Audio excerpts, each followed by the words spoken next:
You have to raise your voice, bro. There is no alternative choice, bro. You have to raise your voice, bro. Punjab के जवानों की बात करते हैं, Punjab regiment की बात करते हैं। पंजाब रेजिमेंट सर, मतलब पंजाब एक ऐसा स्टेट है, मैं मानता हूँ कि जहाँ से 3 रेजिमेंट्स आती हैं, पंजाब, सिख एंड सिखलाय। सो मतलब हिस्ट्री, इतिहास गवा रहा है। एंड पंजाब रेजिमेंट के जवान, आप उनसे कुछ भी कह सकते हैं, तो मतलब आपको कभी कोई नेगेटिव उसमें आंसर नहीं सुनने को मिलेगा। मतलब कुछ भी होगा तो हो जाऊगा साहब। एंड वेरी पिक्युलर, अगर कोई बहुत बड़ी गलती हो गई तो भी बोल देंगे साहब माड़ी सी गल हो गई। सो बहुत दिलदार होते हैं। सही है। एंड ये चीज एंजॉय करते हैं। एडम हमेशा फिट होगा और लाइवली माहौल होगा, लाइवली माहौल, हमेशा खुश होंगे जी, लोग, चाहे कुछ भी हो जाए। जी।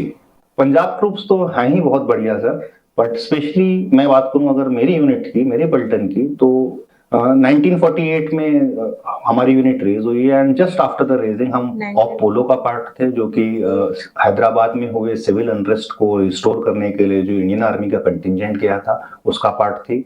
इसके अलावा 1962 की वॉर में हम 7 इन्फेंट्री ब्रिगेड का पार्ट थे at Namkachu. 1965 we fought at Kalidhar, we have battle honor Kalidhar for 1965 battle. 1971 we fought at Rania, we have theater honor Punjab. Only the Kargil war we think that we missed because at that time Fort Jat replaced us और हम down होके देहरादून आ गए थे।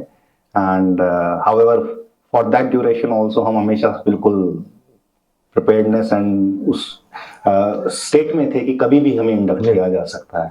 उसके बाद op पराक्रम, then this op Sindoor.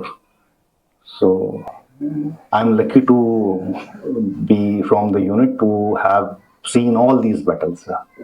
लोगों को ना लाइन ऑफ कंट्रोल एग्जैक्टली क्या है समझ में नहीं आता है, तो आपकी नज़र से आप अगर लाइन ऑफ कंट्रोल को डिस्क्राइब करें तो कैसे बताएंगे किसी सिविलियन को? अगर अब एलसी की मैं बात करूं तो जैसे कि हमने इंटरनेशनल बॉर्डर देखा है जो कि along the Pakistan, along Punjab चलता है। तो वहां पे हम देखते हैं कि जनरली आगे बीएसएफ डिप्लॉयड रहते हैं। सिमिलरली पाकिस्तान की तरफ से भी उनकी पैरामिलिट्री फोर्सेस लाइक रेंजर्स वहां पे डिप्लॉयड होते हैं। डिप्लॉयमेंट का स्केल भी इस तरीके का नहीं है, छोटे छोटे पिकेट्स, बीओपीज वो डिप्लॉयड होते हैं। हाउएवर जब हम एलसी की बात करते हैं वहां प्राइमरी रोल आर्मी का है, आर्मी वहां पर डिप्लॉयड होती है। एंड लाइक डिप्लॉयमेंट बिल्कुल आईबॉल टू आईबॉल होती है। लाइक आप दुश्मन की नजदीकी पोस्ट 250 से 300 मीटर से लेके 700 से 800 मीटर के बीच में आपको देखने को मिलेगा और एक दूसरे की हरकत देख सकते हैं। कहीं कहीं तो और भी कम है, मतलब मेरी जो पुंछ में एक पोस्ट होती थी तो उसमें 80 से 90 मीटर का डिफरेंस था केवल। जी बिल्कुल। एंड जिस वक्त सीज फायर वायलेशन खुला या कोई भी इंसिडेंट हुआ तो स्नाइपर बिल्कुल ताक में बैठे होंगे, बिल्कुल फायर करने के लिए होती थी। जो ऊपर बैठा हुआ है वो एडवांटेज ले रहा है। हमेशा ये प्रोफाइलिंग चलती रहती है कि टारगेट कहां से मिल रहा है। राइट, हम भी इस प्रकार की कार्रवाई करते हैं, दुश्मन भी इस प्रकार की कार्रवाई। आपके पोस्ट पे कोई स्नाइपर अटैक हुआ है? मेरी पोस्ट पे जी हुए हैं, अभी इस दौरान नहीं लेकिन यस पास्ट में। मैं इलाका वो इतना संवेदनशील रहा है कि 2021 जो सीज फायर एग्रीमेंट हुआ था इंडिया पाकिस्तान से पहले, उससे पहले वहां सीज फायर वायलेशन होना बहुत आम बात थी। मोटर्स तो रेगुलर खुली रहती थी। तो एलसी पे माहौल ऐसा रहता है कि कोई भी एक्टिविटी हो, चाहे आपका राशन आ रहा है, ट्रूप्स इंडक्ट हो रहे हैं, वो कुछ इस तरीके से करना पड़ता है बिकॉज 200-300 मीटर कुछ भी, मतलब एनिमी हमेशा देख रहा है। आपको ऐसे करना पड़ता है कि ना उन्हें पता चले। तो बेसिकली हर बार अपना पैटर्न चेंज करना, पैटर्न तोड़ना, रात के अंधेरे में मूव करना। तो एलसी पे कहते हैं, पर्टिकुलरली हमारे यहाँ पे मेरे व्यवहार में कहते हैं कि नाइट्स आर द सेफेस्ट।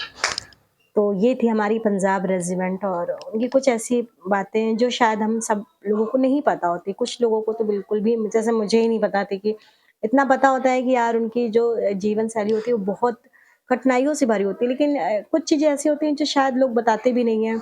और एक चीज़ मैं बोलना चाहती हूँ यहाँ पर, जैसे आपने उनकी बात सुनी, स्टार्टिंग में उन्होंने बोला था कि पंजाब एक ऐसा स्टेट है, यहाँ से 3 रेजिमेंट निकल के आती हैं। आप सुन रहे हैं?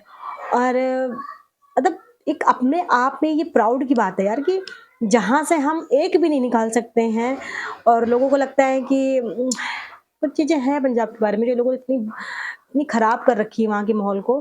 तो जहाँ से 3-3 रेजिमेंट निकल के आ रही हैं, सोचिए आप वहाँ के माहौल को अगर खराब कर रहे हैं, तो क्या आने वाले समय में हमें वो चीज़ें प्राप्त होंगी वहाँ से, या वो चीज़ें मिलेंगी?